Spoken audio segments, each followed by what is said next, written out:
alaih, dan berguru kepada Nabi. Fa'alimu wa amilu wa 'allamu wa tarabbau. Fa'alimu, mereka mengetahui, wa amilu, dan mereka mengamalkan, wa 'allimu, kemudian mereka mengajarkan, wa tarabbau, dan mereka terdidik.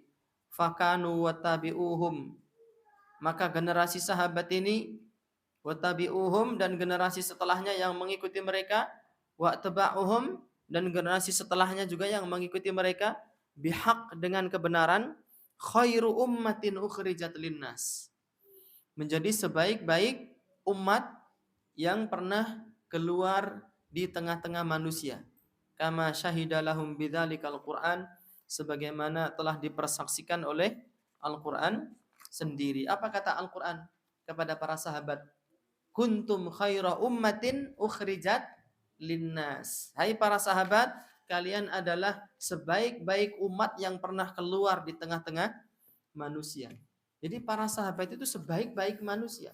Seorang muslim yang baik hendaknya ia mencintai para sahabat, mengidolakan mereka, kemudian mengikuti jejak langkah mereka. Kata Ibnu Mas'ud, fa'arifu lahum fadlahum, ketahuilah keutamaan para sahabat, wattabi'uhum fi atharihim, dan ikutilah jejak-jejak mereka, fa innahum kanu 'alal hudal mustaqim, karena mereka itu berada di atas petunjuk yang lurus.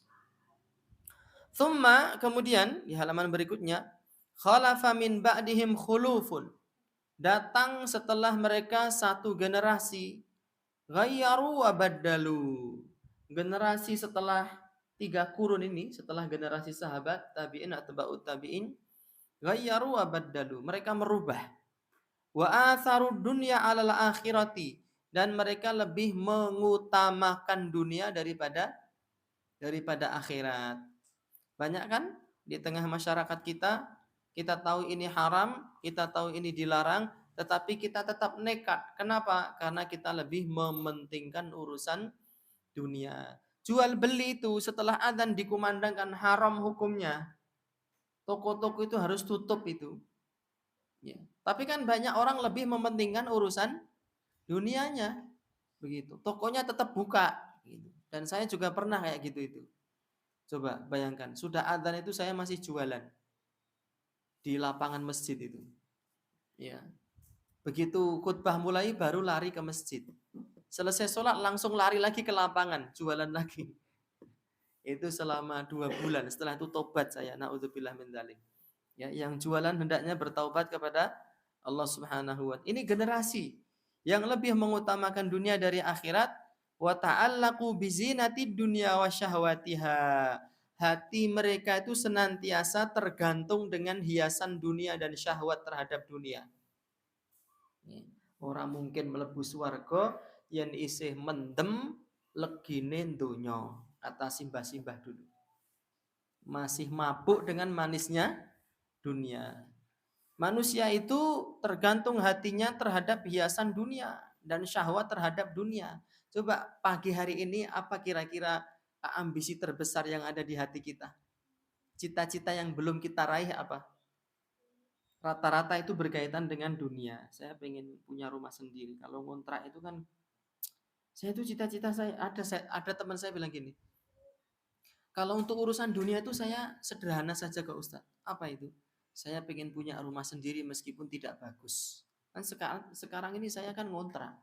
Kalau ngontrak itu pikirannya gelisah terus. Sekarang bayar, nanti mikir buat bayar bulan berikutnya. Nah, teman kita ini sekarang sudah punya rumah. Itu targetnya udah beda lagi. Sudah naik lagi. Pengen apa lagi, pengen apa. Terus seperti itu manusia. Tahu-tahu kematian datang menjemput. Wa taraku ma umiru bihi, dan mereka meninggalkan apa yang diperintahkan bagi mereka. Wa waqa'u fi ma nuhu anhu, mereka terjerumus ke dalam apa yang dilarang. Fadha'ufu wa ta'akharu wa hanu wa dhallu.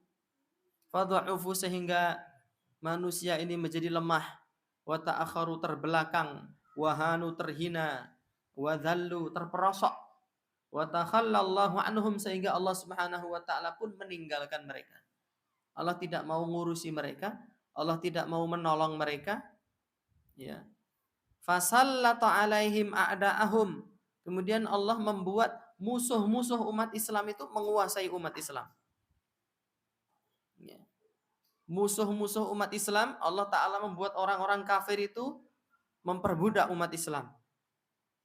Wa ghayyara halahum minal quwwati ila dha'fi, dan Allah merubah situasi dan kondisi umat dari yang awalnya kuat menjadi lemah. Wa minal wahdati ilal furqah, dari yang awalnya bersatu menjadi berpecah belah. Pecah belah nggak umat Islam zaman sekarang? Iya, dan itu sudah dimulai sejak berakhirnya 3 generasi utama. Wa minal izzati ila dhullati, dari kemuliaan menuju kehinaan. Wa minas siyadati ilal umami, dari kemuliaan menjadi kehinaan. Umat Islam terhina di hadapan orang-orang kafir, dihina. Dan mereka pun menghinakan diri, naudzubillah min dzalik. Kalau ketemu orang kafir yang kaya raya itu udah mendek begini, sudah down. Jadi sebagai orang Islam yang kuat, memiliki tauhid, memiliki akidah, memiliki iman yang kuat, ketemu orang kafir meskipun dia pejabat, meskipun orang kaya, biasa saja. Nggak usah terlalu munduk-munduk kita. Nggak usah terlalu menjilat. Begitu. Ya, seperti sahabat Nabi yang awalnya sebagai penggembala domba, lalu menjadi mujahidin, pakaiannya tambalan, ya naik kuda, diutus untuk menemui seorang raja yang kafir. Lalu si raja kafir ini sebelum utusan Nabi datang, beliau memerintahkan hulu balangnya untuk menghias ruangan tempat penerimaan tamu itu. Jadi karpetnya tuh dibikin yang paling mahal, digelar sampai panjang sekali. Iya. Kemudian bantal-bantal dibuat dari sutra, dari bulu-bulu hewan yang mahal, hiasan semua ditunjukkan dengan penuh gemerlap. Tujuannya untuk apa? Agar utusan umat Islam ini menjadi minder, ngedrop gitu. Pernah nggak kita hadir di acara walimahan kita itu nyetitis gitu ya? Pernah nggak? Sedang itu hotel bintang 5 kita mlebu baura ya gitu. Pernah kita? Nah, gambarannya seperti itu dan lebih dahsyat lagi. Apa utusan Nabi yang pakaiannya tambalan tadi gentar? Tidak. Dia begitu melihat permadani yang digelar sepanjang ruangan itu, justru dia masuk ke ruangan itu tidak turun dari kudanya. Ya, jarane ditumpaki mlebu, permadi yang mihil-mihil itu, yang permadani sultan itu diinjak-injak sama kaki kudanya itu. Lalu si raja kafir ini kaget ini. Wah, orang kiri gedibal 17 keleyang kabur kanginan kandang langit kemul mega kok berani naik kuda tanpa turun di hadapan saya. Ya, saya datang ke sini menyampaikan surat dari junjunganku Nabi Muhammad sallallahu alaihi wasallam. Diserahkan langsung dia balik lagi naik kuda. Tidak turun. Itu generasi umat Islam di awal-awal yang penuh dengan kemuliaan. Adapun sekarang umat Islam terhina. Ya. Baru lihat pejabat kafir saja, lurah kafir sudah munduk-munduk begini. Lurah, Pak. Agak iru hansip kafir wedi, la ilaha illallah. Hansip lah wedi. Kenapa? Karena memang Allah Subhanahu wa taala telah merubah situasi dan kondisi mereka yang dari awalnya itu mulia menjadi terhina. Wa minas siyadati ilal umami ila ansaru nahban li ahqaril umami wa abidan laha. Wa minas siyadati alal umam, dan merubah ya umat ini yang awalnya mereka menjadi pemimpin bagi umat-umat lain, ila ansaru nahban. Ya, kemudian mereka sekarang berubah menjadi nahban, tindasan. Ya, li ahqaril umam, ditindas oleh umat yang paling hina sekalipun. Orang kafir yang paling lemah sekalipun itu sudah menginjak-injak kita umat Islam. Ya, wa abidan laha, dan kita menjadi budak mereka, menjadi budaknya orang kafir yang paling lemah sekalipun. Jazaan wifaqa, sebagai bentuk balasan yang setimpal atas perbuatan kita umat Islam. Surat An-Naba ayat 26. Wa ma zalamahumullah, Allah tidak pernah berbuat zalim kepada mereka. Allah tidak pernah berbuat zalim kepada umat Islam. Allah tidak pernah berbuat zalim kepada kita. walakin anfusahum yadlimun, tetapi diri mereka sendirilah yang telah berbuat zalim. Kita sendiri yang menzalimi diri kita. Ya, karena jauh dari bimbingan Islam, meninggalkan ajaran para sahabat dan para salafus saleh. Solusinya bagaimana? Ini paragraf berikutnya. Wa idza aradna an ya'uda ilaina izzuna salifu. Apabila kita menginginkan agar kemuliaan yang telah ada, yang telah berlalu itu kembali lagi kepada kita, wa majduna at-talidu, dan kejayaan yang telah ada, fala sabila lana illa al-audah, maka tidak ada jalan bagi kita kecuali kembali lima kana alaihi salafus saleh, kembali kepada ajaran para salafus saleh, melakukan apa yang telah dilakukan as-salafus saleh. As-salafus saleh mereka sudah menunjukkan kepada sejarah, dan belum pernah ada loh dalam sejarah dunia ini satu imperium yang menguasai 2/3 dunia. Belum pernah ada. Ya baru generasinya sahabat itu. Padahal awalnya mereka orang-orang yang lemah, orang-orang miskin, penggembala domba. Hidupnya itu di padang pasir nomaden, di dalam baitus sya'ar, rumah rambut. Jadi mereka menggembala domba begitu, dombanya nanti kalau bulunya panjang dipotong, dipintal jadi kayak benang gitu, terus ditenun menjadi kain. Itu namanya baitus sya'ar. Kemudian kain ini dikasih tiang, dikasih tali, dibuat jadi tenda. Nah, baitus sya'ar itu saya pernah baca referensi, dia kalau kondisi panas seperti ini di padang pasir, kita masuk ke baitus sya'ar itu kerasanya dingin. Itu. Dan kalau cuaca dingin kita masuk itu kerasanya hangat. Dan kita bisa membuat apa namanya itu? Api unggun itu di dalam tenda. Asap itu bisa masuk keluar dengan bebas melalui celah-celah apa? Rambut itu. Kalau hujan, terocohnya tuh minim, coba apa ajaib itu. Ya, itu kain dari bulu domba yang dipintal dan menjadi rumahnya orang-orang Arab di zaman dulu, rumah yang berpindah-pindah. Itu. Jadi mereka berpindah dari satu gurun ke gurun yang lain, dari padang rumput ke padang rumput yang lain dengan membawa serta ternaknya. Hidupnya apa? Makan kurma, makan daging sama susu. Seperti itu kehidupan para sahabat. Gembala unta, gembala domba yang tidak sekolah. Tetapi dengan Islam, dengan iman, dengan ketakwaan, dengan metode pendidikan yang Nabi ajarkan, mereka mampu menguasai 2/3 dunia. Dan itu imperium terbesar sepanjang sejarah dan sudah terbukti. Tapi umat Islam di zaman sekarang bisa apa mereka? Dengan segala kepintaran, teknologi, sarana, fasilitas. Apa mereka bisa menguasai 1/3 dunia saja? Enggak ada. Ya. Maka kalau kita ingin mencapai kejayaan yang telah dicapai oleh para salafus saleh, maka kita harus menggunakan metode mereka. Wadzalika, apa metode mereka? Yaitu birruju'i, dengan kembali ila dininal hanif. Kembali kepada agama kita yang hanif. Saya ingin menyampaikan satu contoh kepada para bapak, para ibu sekalian. Jadi kalau kita ingin jaya seperti umat Islam itu, kita jangan main akal-akalan. Rusak kita kalau main akal-akalan. Ada sebagian anak itu, padahal Islam sudah menjelaskan anak wajib berbakti kepada kedua orang tua. Benar tidak? Dan itu pahalanya besar, menjadi sebab pintu masuk surga, menjadi sebab dibukanya rizki, menjadi sebab dibukanya pintu-pintu kekayaan gitu. Rezeki yang tidak disangka-sangka. Itu nas Al-Quran, nas hadis menyatakan demikian. Ya. Tapi kebanyakan dari kita nggak percaya itu. Sebagian kita malah menganggap orang tua kita itu malah menjadi penghambat pekerjaan kita, menjadi penghambat kebahagiaan rumah tangga kita, menjadi penghambat kebebasan kita, menjadi penghambat kreativitas kita. Saya itu pengen bebas mengungkap masalah. Intinya orang tua itu hanya menjadi orang tua yang lemah, yang menghambat. Dan seorang anak tatkala mengurusi orang tuanya, dia cita-citanya Bapak kok awet men ra mati-mati iki matine kapan bapak iki jane. Wis semene tahun loro randang mati-mati gitu. Tapi kalau orang tua memelihara kita, harapannya apa? Supaya anaknya panjang umur. Bener nggak?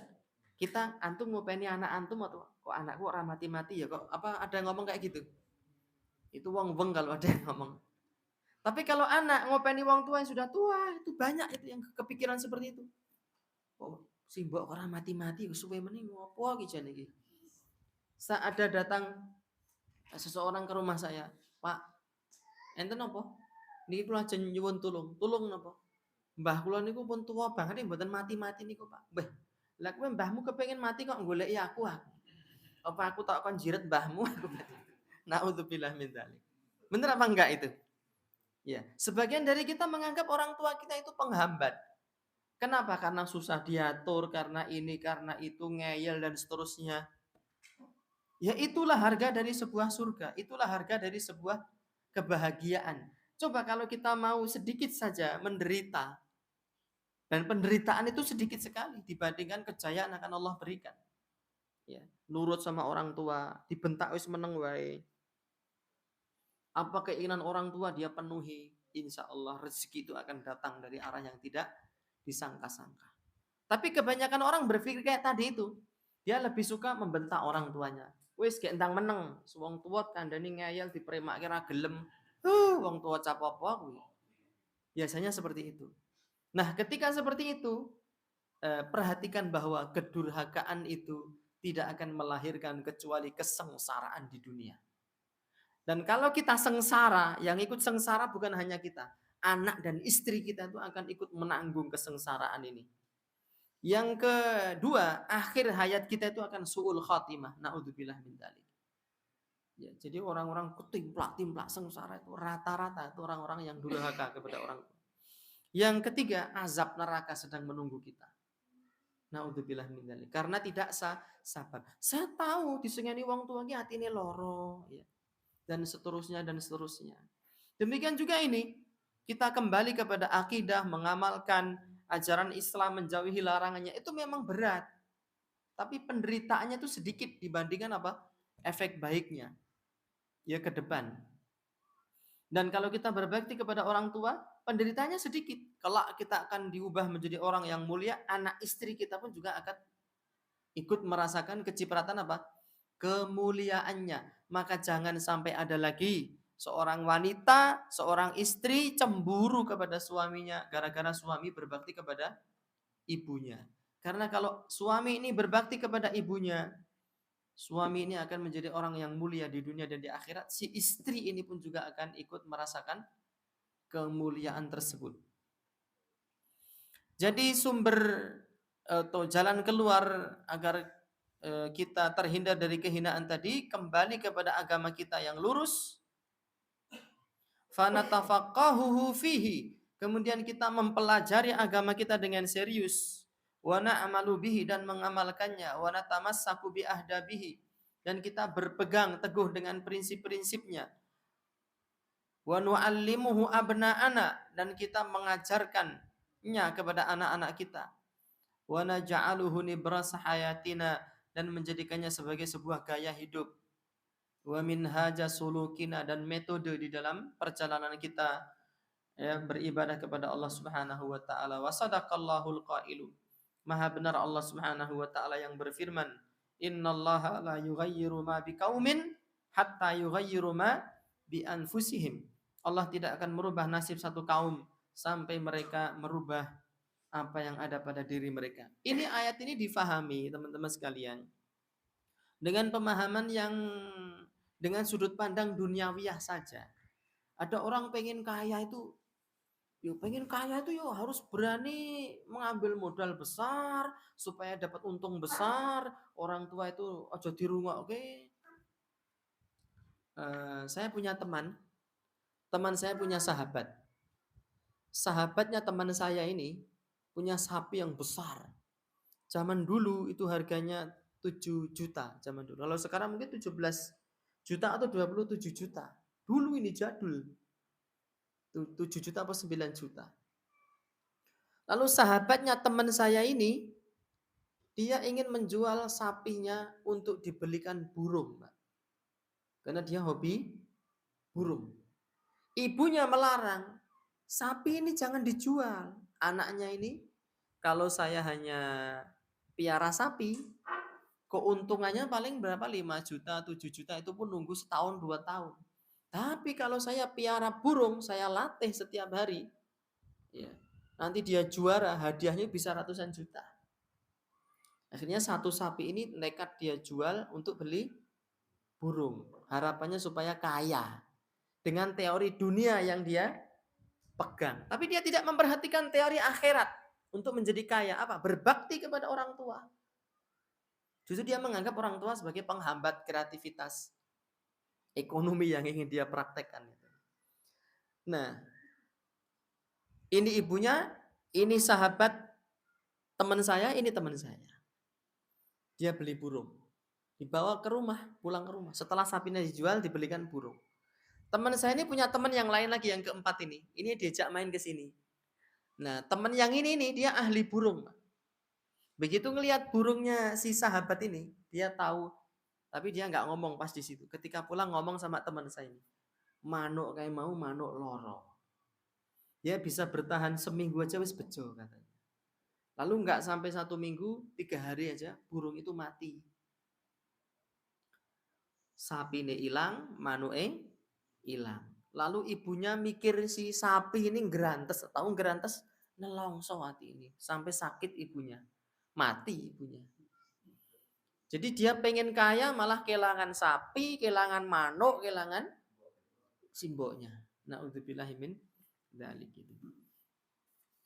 Contoh sikap para ulama salaf yang lebih mengedepankan teori agama daripada teori dunia. Kejadiannya itu Usamah bin Zaid bin Haritha kalau saya tidak salah ingat. Di era pemerintahan Utsman bin Affan, nilai kurma itu sangat tinggi sekali, 23.000 dirham kalau nggak salah. Lalu Usamah ini membolongi batang kurma itu untuk diambil jantung kurmanya. Tak tok. Lalu ada orang lewat, dia itu heran. Apa yang kamu lakukan? Saya ingin mengambil jantung kurma ini. Kata orang yang lewat, apa kamu sudah gila? Harga kurma itu sekarang sedang tinggi melangit. Ini kalau dijual buahnya kamu bisa kaya raya. Kok malah kamu ambil jantungnya? Ya mati, kamu nggak dapat apa-apa, cuma dapat jantung tok. Apa jawabnya Usamah?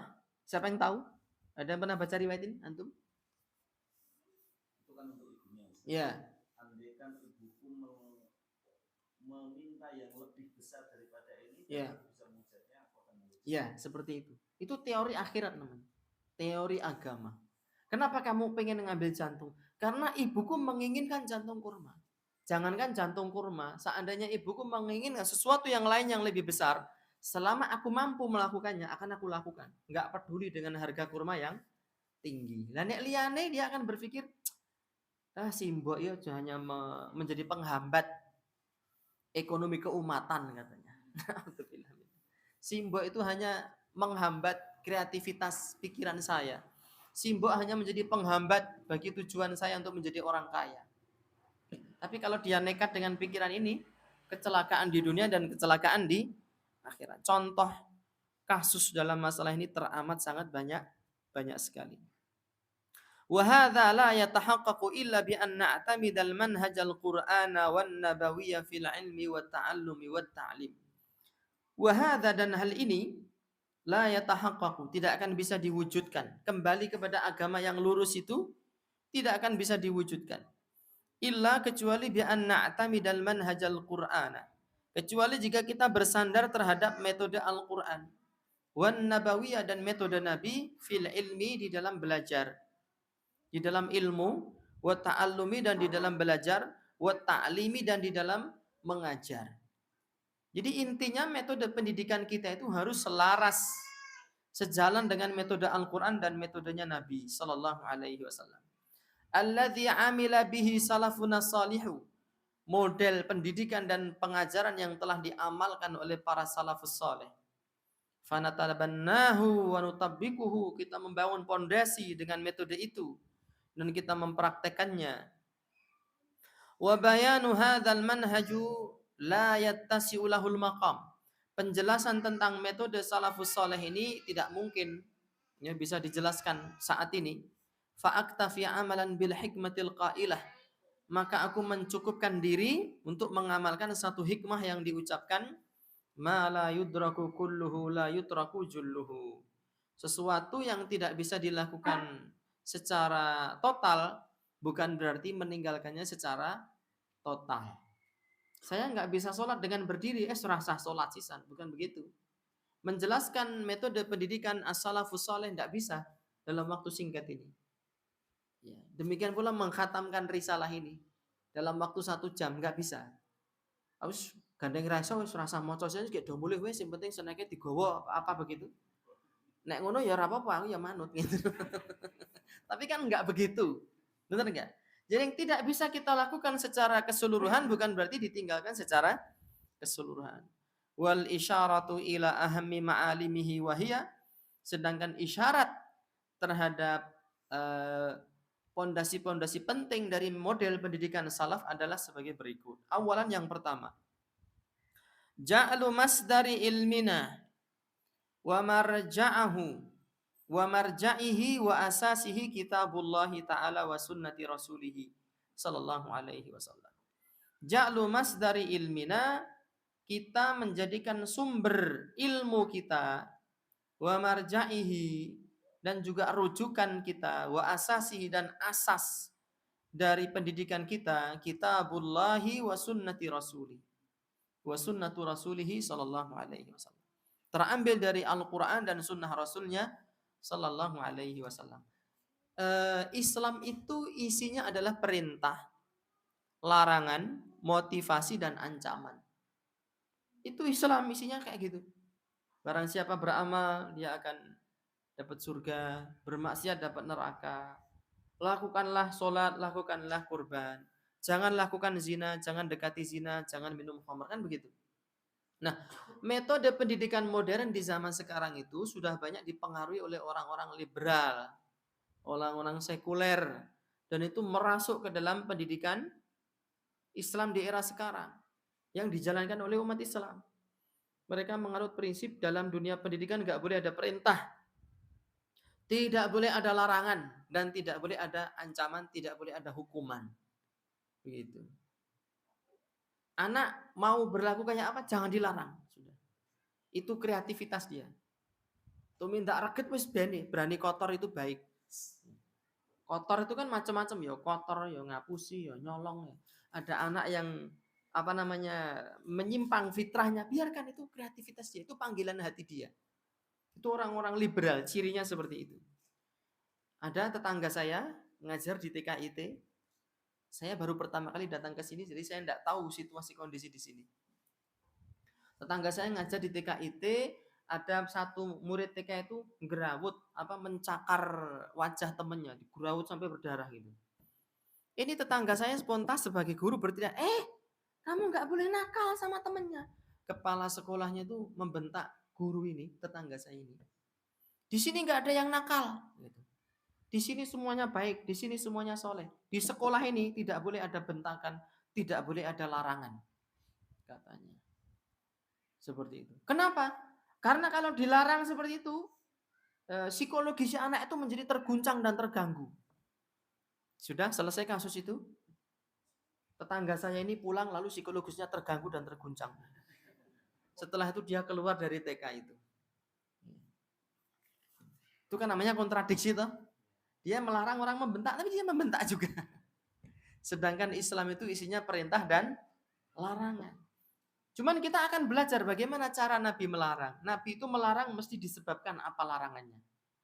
Gitu. Nabi melarang cucunya Hasan yang masih kecil sekali makan kurma sedekah, dan itu haram bagi Nabi dan keluarganya.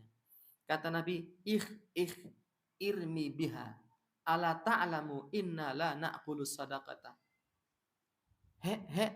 Kurma itu dilepeh, dikeluarkan lagi, dibuang.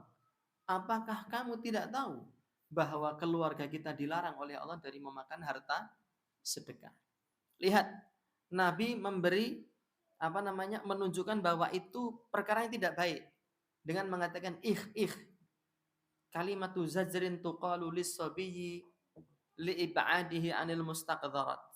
Kata yang diucapkan kepada anak untuk menjauhkan anak dari benda-benda kotor. Itu kata orang Arab. Lalu Nabi memerintahkan untuk memuntahkan apa yang sudah ada di mulut itu. Lah nek awake dhewe anak kita nyolong barang colongan gitu misalnya, permen ya. Alah rapopo nggur permen siji. Di dalam kitab Mushkilatu At-Tarbiyah ada seorang pencuri diadili, lalu diputuskan kamu dipotong tangannya. Kata anak ini, saya mau dipotong tangan, tapi tolong lidah ibu saya dipotong dulu. Kata hakim, kamu sudah nyolong, kurang ajar lagi, durhaka sama orang tua. Kenapa kamu ngomong seperti itu? Dulu waktu saya kecil, saya mencuri telur dari tetangga. Lalu saya bawa pulang. Ibu saya nggak ngomong apa-apa. Langsung dimasakkan, telur itu langsung disuapkan ke saya. Sejak itulah saya menjadi pencuri. Jadi karena lisan ibu saya jadi pencuri, maka potonglah lisan ibu saya gitu. Orang wah, anak pinter iso golek pangan dhewe, sesuk nyolong nah ya le. Maka bapak-bapak, ibu-ibu yang sekiranya anaknya pulang membawa buku, pensil, tulisan, penghapus yang itu bukan milik anak kita, kita tahu itu bukan milik anak, tanya, kamu dapat dari mana?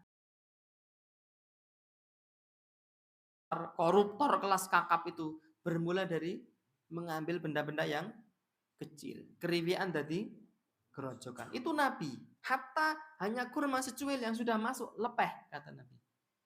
Tapi dijelaskan, kita tidak dihalalkan untuk memakan harta sedekah. Orang kok langsung dikeplak guru nih, bek lepeh ora? Nek ora lepeh tak selamat raimu misalnya. Itu bukan metode Islam. Ada seorang tokoh publik di Solo itu, beliau sudah meninggal dunia, semoga Allah mengampuni dosa-dosa beliau. Dan beliau menjadi salah satu tokoh radikal. Dia itu kalau anaknya nggak sholat dipanggil anak, sini. Dia nyolok ke seteliko itu loh. Nangis anaknya. Ya. Panas apa enggak? Panas katanya. Api neraka lebih panas daripada setelika ini. Maka jangan pernah kamu meninggalkan sholat. Kayak gitu. Itu benar apa keliru? Benar apa keliru itu? Keliru besar itu. Karena Nabi saat memerintahkan untuk memukul syaratnya dzarban ghairu mubarri. Pukulan itu tidak menimbulkan bekas. Nah, di seteliko bekas apa enggak? Bekas. Di selentik ada bekasnya? Ada bekasnya apa enggak? Si ngomong ora tak selentik ngene. Abang sih Pak kalau selentik itu. Yang tidak menimbulkan bekas dengan bantal, dengan guling, dengan martil yang dari pelendungan itu. Balon yang bentuknya martil itu. Bukan martil besi. Anakmu gagal otak. Kemudian berikutnya sampai mana tadi? Li'annahumal masdaranil mawsuqanil ma'suma.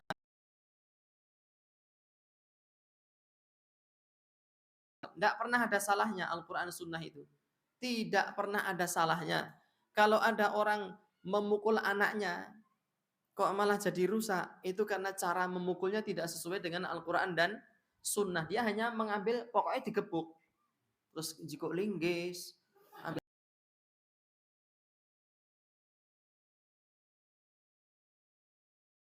Le ngaji tidak khatam. Al-ma'sumani min kulli khata'in wa naqsin wa aibin. Bersih, suci dari kesalahan, kekurangan dan aib. Li'annahuma minallahil alimil khabiril hakim. Karena keduanya berasal dari Allah yang maha mengetahui. Maha suci Allah. Fanatruku kullama khalafahuma. Maka kita meninggalkan semua referensi, semua rujukan yang bertentangan dengan Al-Quran Sunnah. Wa na'rifu lahuma fadlahuma wa haqqahuma. Dan kita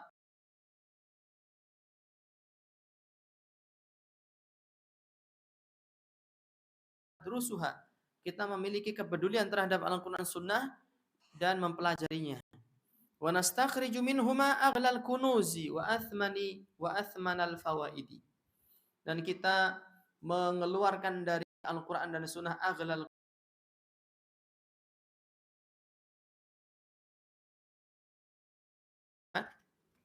gemilang. Jadi referensi kita itu dari Al-Quran Sunnah. Maka peraturan sekolah itu semuanya harus menyesuaikan dengan Al-Quran dan Sunnah. Thanian yang kedua, model pendidikan di era kaum salaf. Memahami Al-Quran dan Sunnah sesuai dengan cahaya pemahaman salafus saleh. Para sahabat, para tabi'in, atba'ut tabi'in. Min ahlil quruni thalathatil fadilatil ula. Dari yang utama, yang pertama, minas sahabati, dari kalangan generasi sahabat, wa tabi'in, wa tabi'ihim, dan generasi tabi'in serta tabi'ut tabi'in. Alladzina athna alaihimul Qur'anu, di wa a'tara thana, dan pujian Al-Quran kepada tiga generasi ini wangi, indah. Wa zakahumun nabiyyu alaihi salatu wassalam. Nabi juga telah merekomendasi tiga generasi ini atyabat tazkiyah. Qaddamu fahmuhum ala kulli fahmin. Maka pemahaman para sahabat ini harus didahulukan daripada seluruh pemahaman yang ada. Maka pengajian itu tidak hanya cukup Quran Sunnah, tetapi pemahaman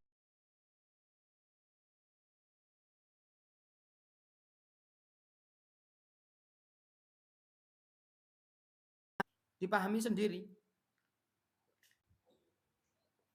Contoh yang sering saya sampaikan itu darah itu loh. Darah itu kalau yang haram itu hanya dengan masukan darah yang mengalir.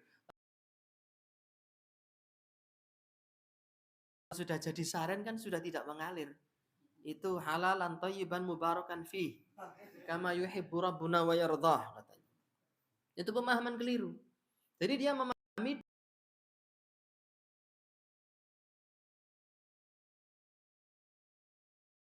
saren, didih, marus itu sudah halal. Dan pemahaman seperti ini diusung oleh ormas besar yang pengikutnya jutaan. Gitu. Padahal para sahabat nggak memahami seperti itu. Kata Aisyah radhiyallahu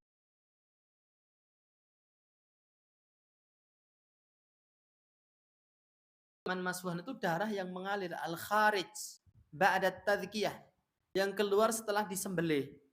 Itu yang mengalir keluar itu loh. Kalau sudah mengalir keluar, haram itu selamanya.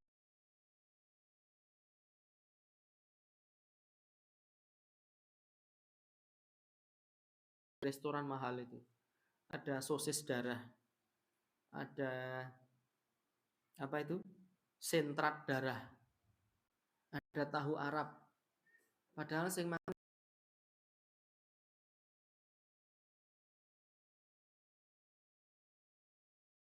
ya, itu semuanya haram itu. Sebaliknya, darah yang tersisa di badan hewan itu dia halal. Begitu tafsiran apa Aisyah radhiyallahu taala anha. Dan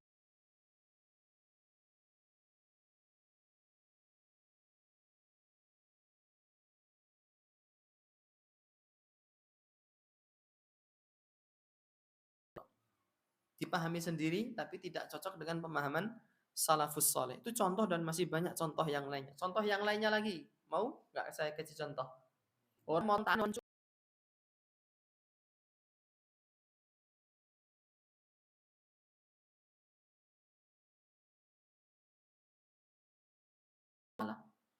wa idza kuntum ila sholati faghsilu wujuhakum wa aydiyakum ilal marafiq.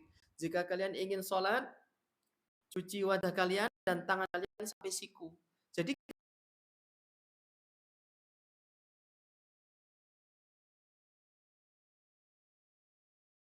mencuri laki dan wanita potong tangan keduanya. Tangan itu yang mana? Ya, tangan itu dengan ayat yang tadi itu sampai siku itu kriteria tangan. Dan itu satu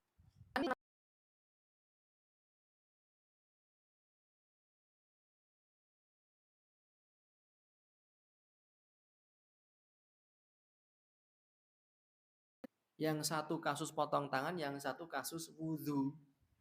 Dianalogikan, ya nyambung mas, konslet namanya itu. Dia hanya mikir ini ayat 3 ayat saling satu.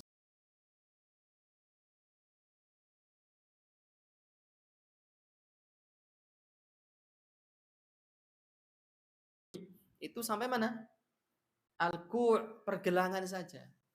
Nah, itu contoh orang yang memahami Al-Qur'an tidak mengikuti pemahaman as-salafus shalih. Dan masih banyak contoh.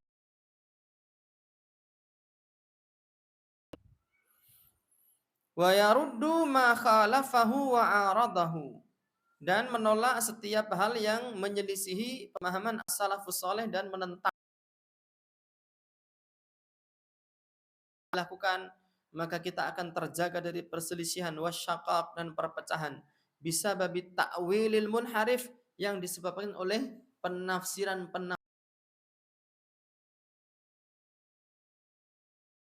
dan pemahaman yang keliru. Li'annahum aqrabun nasi ahdan bin nabi, karena para sahabat itu adalah generasi yang paling dekat dengan Nabi. Bahkan mereka murid langsung Nabi.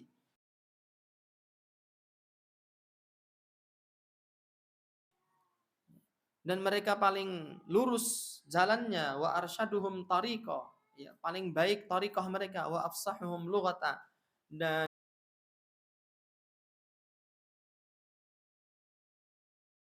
terhadap Al-Quran Sunnah dengan pemahaman para as-salafus salih. Yang ketiga, model pendidikan di era salaf adalah ikhlasul ilmi lillahi tabaraka wa ta'ala, mengikhlaskan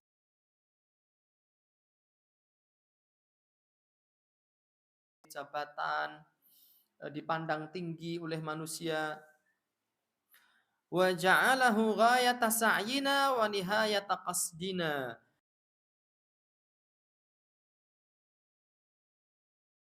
kan niat ini sebagai ghayata sa'yina, tujuan ya, final, wa nihayata qasdina, dan maksud kita yang paling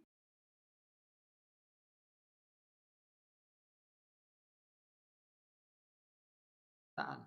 Fana betaghi bi ilmina wa ta'limina wajah Allah, sehingga kita mengharapkan dengan ilmu kita dan pengajaran kita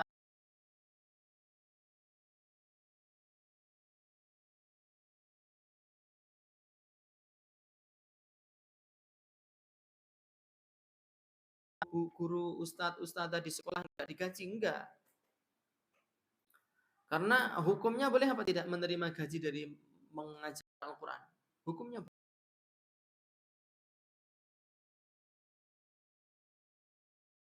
dan utama itu yang tidak boleh. Dan terutama guru SD ya, guru TK itu saya ngalami loh jadi guru.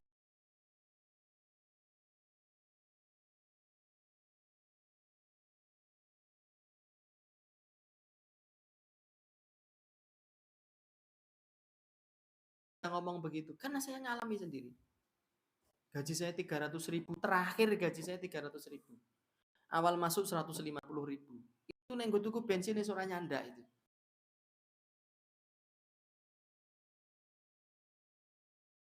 Yang membereskan? Ya ustadznya sama ustadzahnya. Enggak mungkin anak kon bodoh terus nengon pojok kono ngenteni bapakmu, ora mungkin.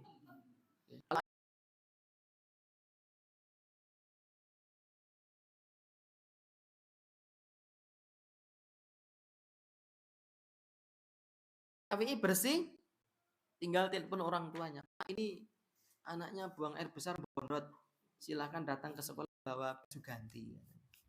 Datang karena ini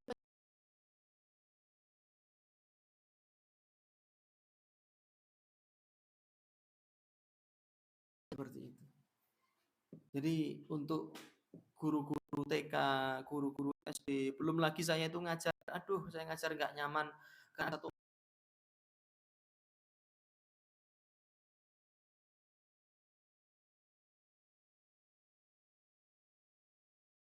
kayak wong mangane dipedelengi terus ngono lho kan dadi ra khusyuk kan gitu.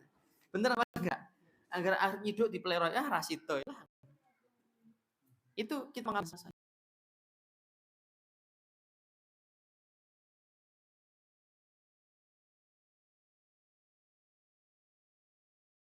emis. Apa namanya emis itu education management information system. Itu nguplek-nguplek datanya si anak bukan amat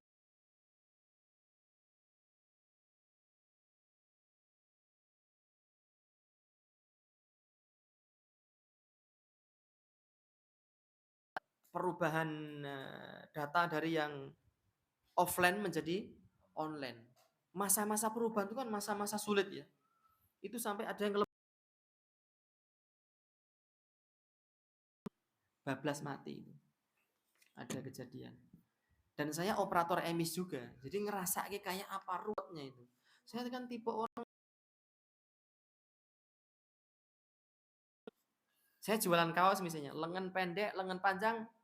Kalau lengan pendek, lengan panjang podo kabeh, saya bilang gitu. Aku nek kon ngurus iki beda sifat itu. Tipe weng apa piye gitu. Terus saya jualan pisau gitu, saya kulahannya misalnya 371.000.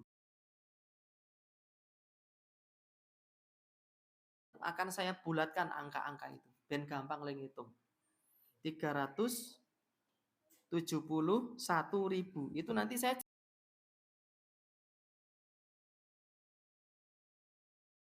mudah gitu. Dan orang dengan tipe seperti saya ngurusi emis udah kayak apa stresnya luar biasa. Seolah-olah kehidupan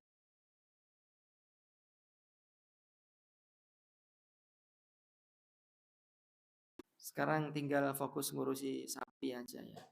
Beleh sapi. Sampai mana kita tadi?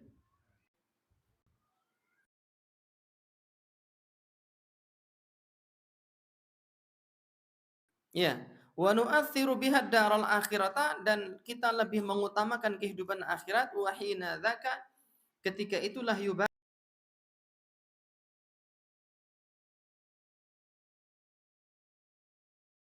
kita wa yanfa'ul muta'allimina, dan Allah akan memberi manfaat kepada anak didik kita.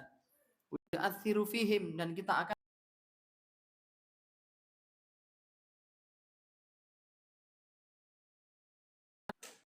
ya, dan kita bisa masuk ke dalam hati mereka tanpa harus minta izin kepada mereka. Guru itu kalau daya pengaruhnya besar kepada anak, biasanya itu ilmu si guru ini berkah. Sehingga anak itu bisa mengambil manfaat besar gitu.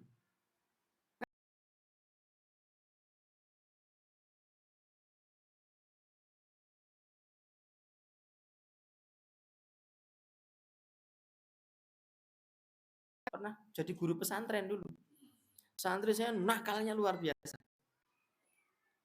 Jam malam habis pengajian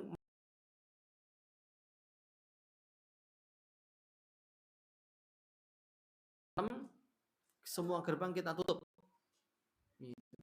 Dia pulang jam 11 malam, Pak. Pakai motor pondok itu. Motornya itu cuma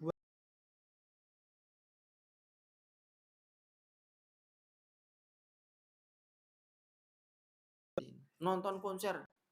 Ya, pergi nggak pamit sampai ustaznya nyari-nyariin. Sampai satu hari itu saya merasa putus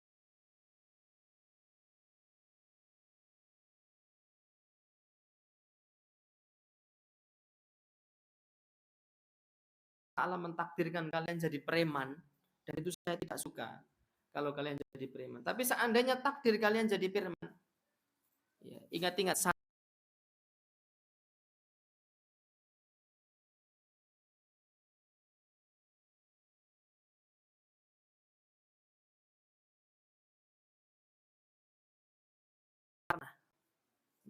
Kan ini pengikutnya iblis ini. Yang ketiga, kalau kalian maksiat itu, ya jangan ngajak-ngajak orang. Kalian maksiat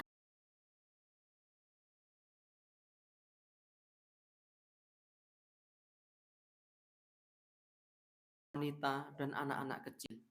Nah, terus ganggu siapa Ustaz? Itu ganggu sesama preman di terminal sana sakarepmu. Itu. Saya bilang begitu saya masalah.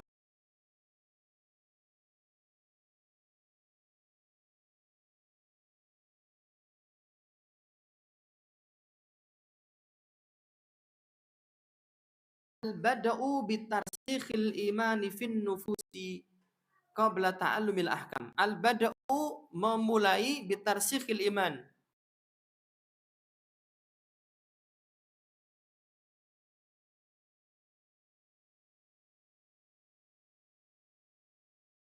agama, hukum-hukum syariat. Jadi diajari dulu keimanan, kita wajib taat kepada Allah, nanti ada surga, ada neraka. Tanamkan keimanan. Atau bahasa sederhananya diajari akidah terlebih dahulu. Akidah terlebih dahulu.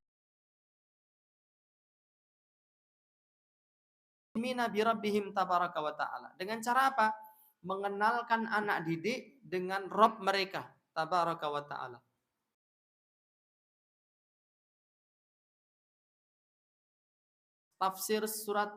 Tafsir ayat kursi itu. Sifat-sifat Allah. Bi asma'ihi, nama-namanya, wa sifatihi, dan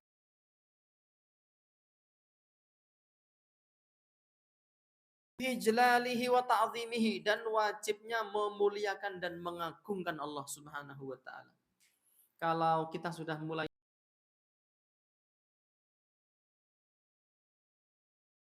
berbau dunia, gumun dengan robot, kagum dengan mobil yang mahal, kagum dengan pakaian yang mahal,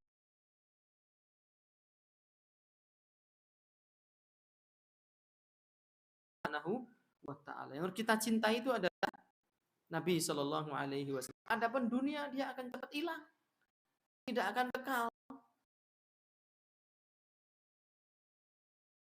Mati orang karena faktor dunia. Dia orang kaya lu, awas lu, kamu harus hormat sama dia. Jangan kayak gitu. Awas lu, dia Pak Lurah, kamu harus hormat sama dia. Jangan kayak gitu.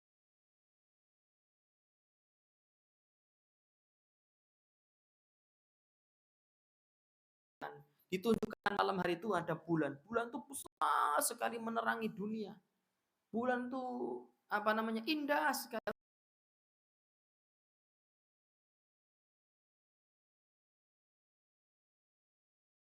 Yang besar itu yang diciptakan Allah. Jadi kita harus mengagumi Allah, Allah yang maha hebat. Kalau anak-anak itu nanti dia sudah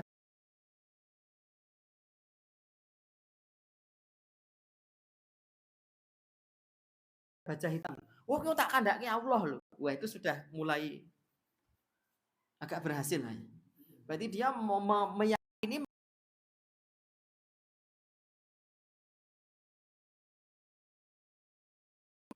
seperti itu. Kau tak kandaknya bapakmu loh. Menanamkan akidah di hati anak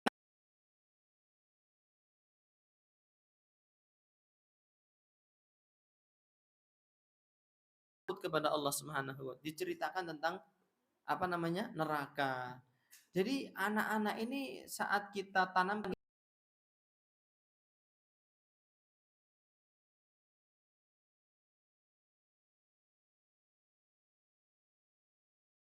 Allah Ta'ala. Pengen beli baju baru, berdoa sama Allah Ta'ala. Yang memberi rizki Allah. Api hanya berusaha kerja.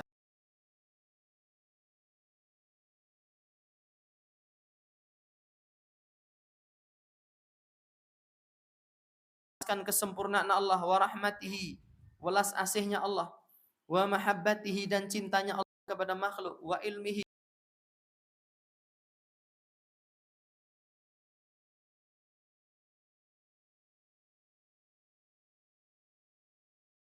dari diciptakannya dunia dengan seluruh isinya, yaitu untuk beribadah. Bahwasanya kita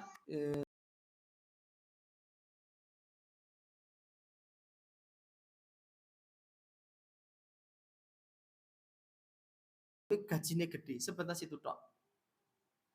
Tidak pernah diingatkan dengan misi utama penciptaan dunia, yaitu untuk beribadah.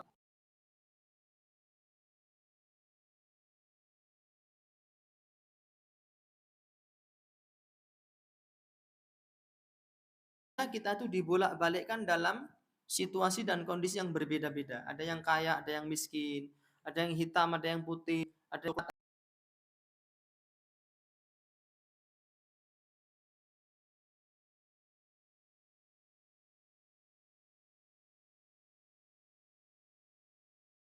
nasiru ilaihi. Kemudian dijelaskan tentang kematian, bahwa semua kita nanti akan mati, kepada anak itu. Wa tadhkir bil mauti wal akhir.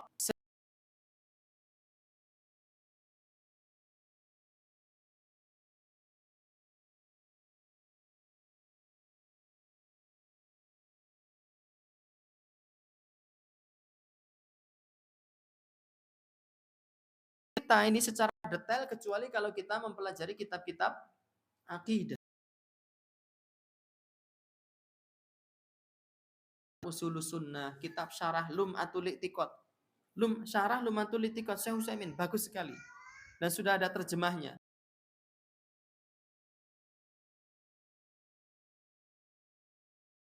Anak kita. Wa qad ra'ayna dzalika fi hayati sahabatil kiram. Dan kita telah melihat praktek itu semua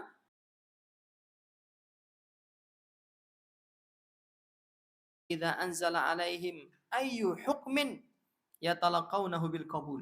Para sahabat itu kalau turun perintah dari Allah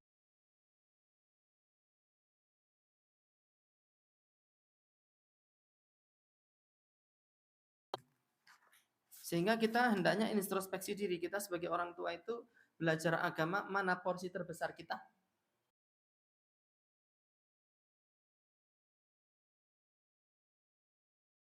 Mendapatkan porsi yang terbesar, maka kita harus segera merubah diri. Ya, belajar akidah lebih tekun lagi dan mengajarkannya menular.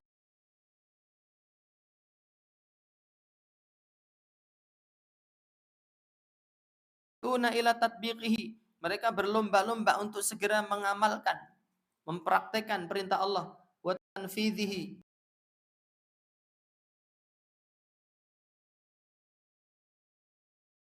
Karena kan enggak. Kita bacakan larangan apa, bacakan ayat apa. Wah, nah masa kayak gitu. Nah, kon juru piye?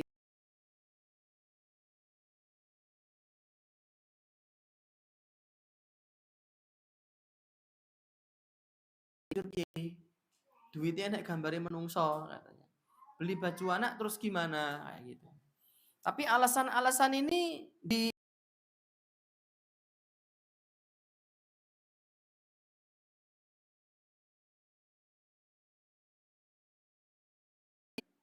secara doruri ya, yaitu di luar kemampuan kita. Kita tetap beli pakai duit, Mas. Tapi kalau kita bisa menghindari harus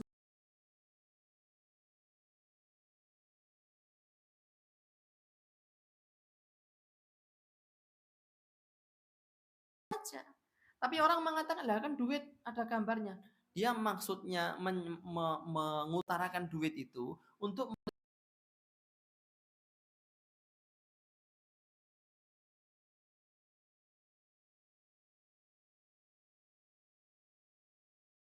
tentang apa? Akidah terlebih dahulu. Dan itu metode pendidikan di era kaum salaf. Kalau akidah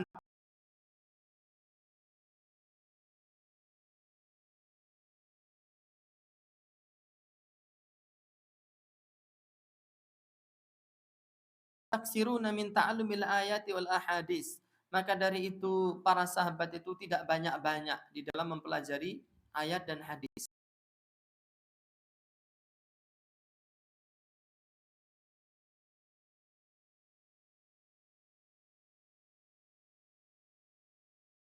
Setelah dipelajari diamalkan.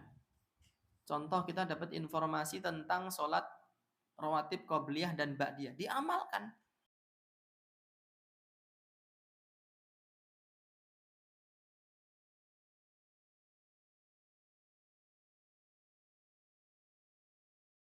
Diamalkan.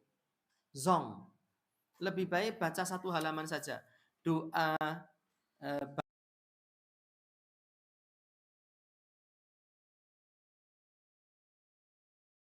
amalkan. Sudah, jangan ditambah pelajarannya. Diamalkan.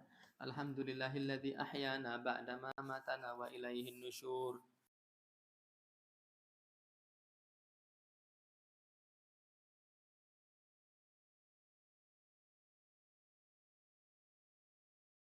Bangun tidur baca itu sudah diamalkan setiap hari, tambah lagi koleksi doa yang lain.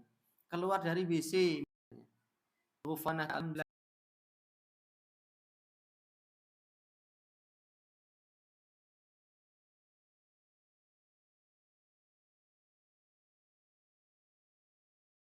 juga nggak ada efeknya, ya, tidak ikhlas, sedikit tapi dipraktekkan, tahu-tahu nanti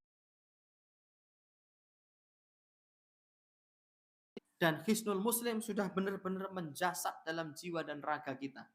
Kalau hisnul muslim sudah menjasat dalam jiwa dan raga kita, setan akidahnya rusak, kita ngelihat bayangan kita lari. Sama bayangannya dewi wedi, takut dikiranya genderuwo. Layangannya dewi.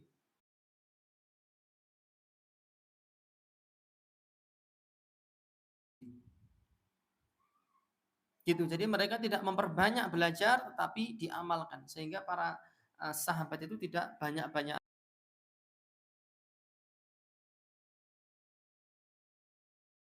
wa tu'allimu al-ilma wal amal jami'an. Maka engkau mempelajari ilmu dan mengamalkannya sekaligus. Wa hadhihi hiya tariq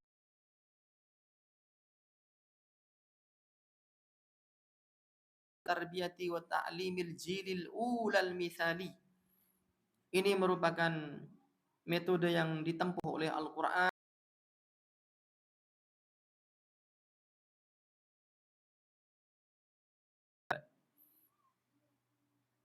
wa tuwaddihu dzalika ummul mukminin Aisyah radhiyallahu taala anha. Hal itu juga di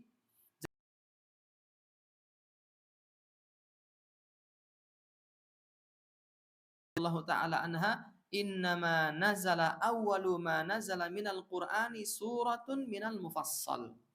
Sesungguhnya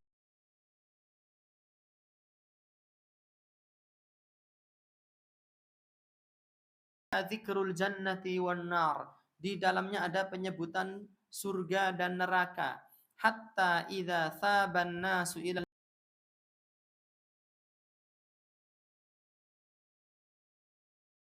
nazalal halal wal haram, barulah kemudian diturunkan hukum-hukum tentang halal dan haram. Falau nazala awwala syai'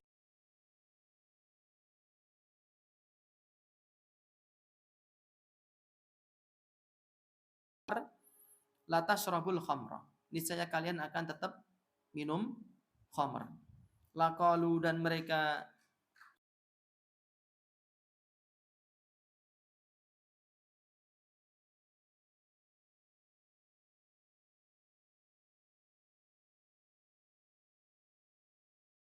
pun perintah la taznu, jangan kalian berzina.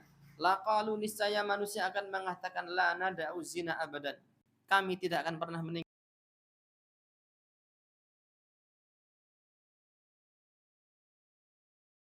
Innila jariyatun al'ab, dan sungguh ia telah turun di Mekah kepada Muhammad sallallahu alaihi wasallam, saat itu aku masih menjadi anak kecil.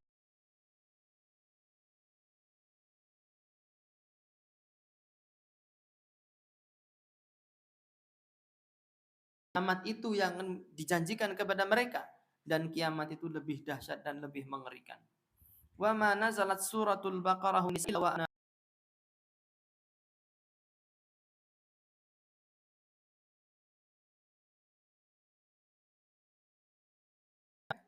Bukhari menceritakan bahwa Aisyah mengabarkan kepada kita ayat-ayat yang pertama kali turun kepada para sahabat itu yang menceritakan dan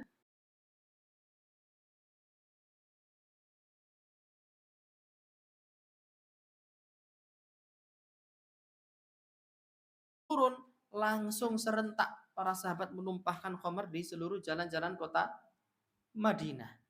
Tapi kalau akidah nggak ada,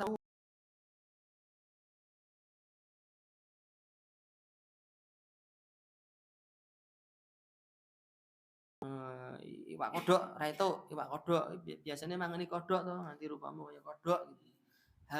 Sejak saat ini tidak boleh kodok. Udut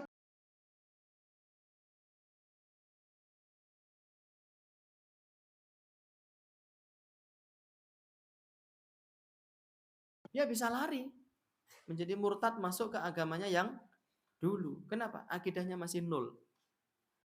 Jadi saran saya kepada teman-teman,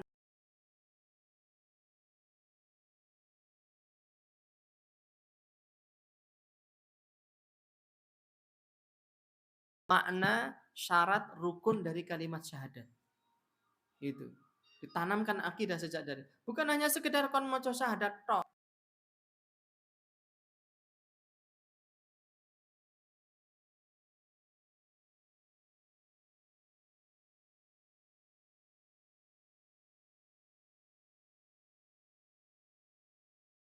ucapan Nabi, menjalankan perintah Nabi, menjauhi larangannya, dan tidak beribadah kecuali menggunakan syariat Nabi Muhammad.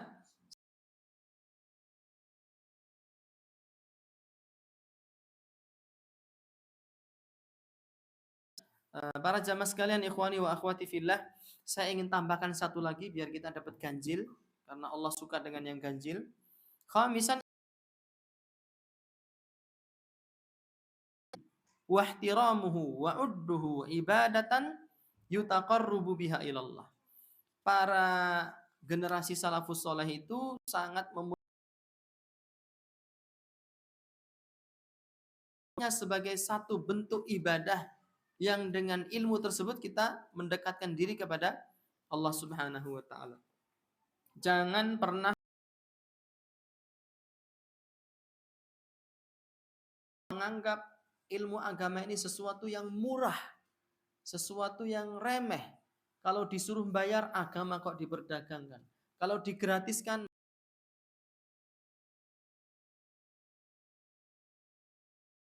ilmu dan ahli ilmu. Wan natijatu tabi'iyatu lihada, efek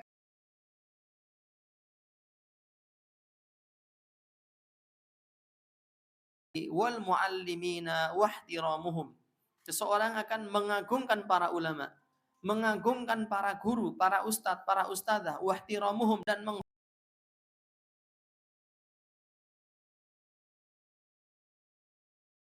para guru, li'annahum warathatul anbiya'i, karena para guru agama itu adalah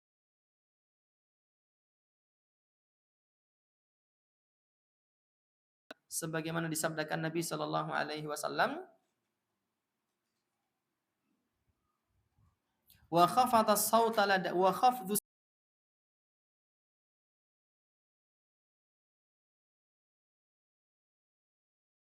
tidak berani mendahului mereka, wal i'anatu wal anatul qaul wa ilanatul qauli,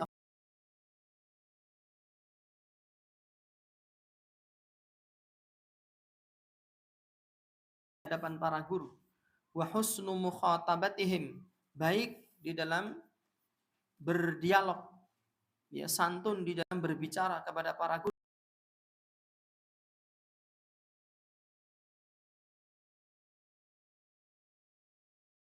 menjadi lapang dada di dalam mengerahkan ilmu untuk para muridnya dan memberi manfaat kepada mereka. Jadi saat kita menghormati,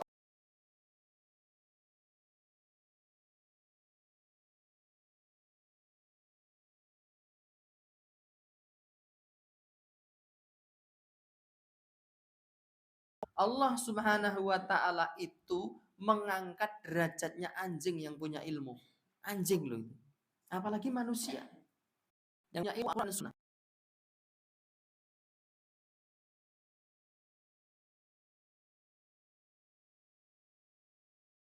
Ulama.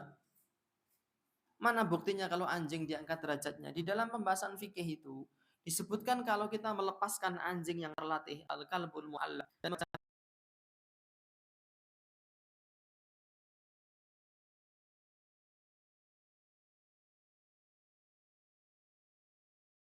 tapi kalau anjingnya ini laisal mu'allam, dia bukan anjing yang terlatih, meskipun kita baca bismillah, ayo diuyak, lalu dia menggigit anaknya,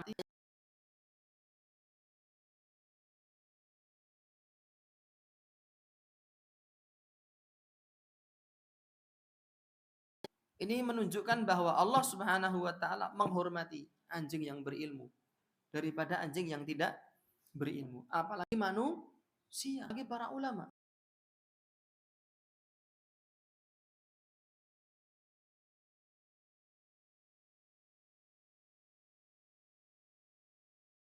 Kitab suci rinten kelawan wengi pinangka panuntun kiblating panembah ilahi Robbi. Itu sifat para guru agama. Dan hendaknya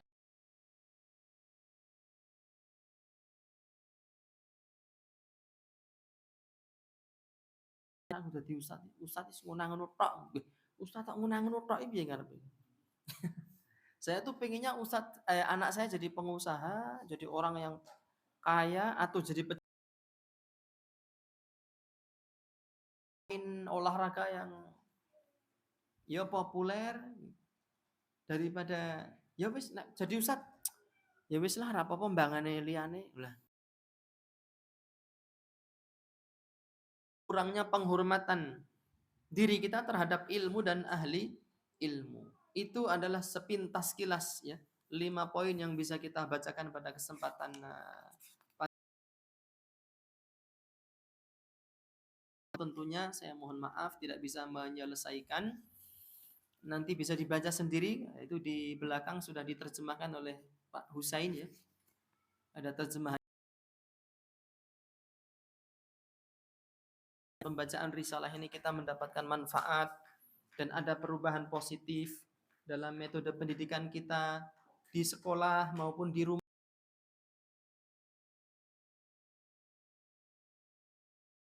Yang paling banyak bergaul dengan anak-anak adalah orang tua. Jadi orang tua juga harus membekali diri dengan ilmu sebelum dia mengajari anak-anaknya. Wallahu taala alam biswab.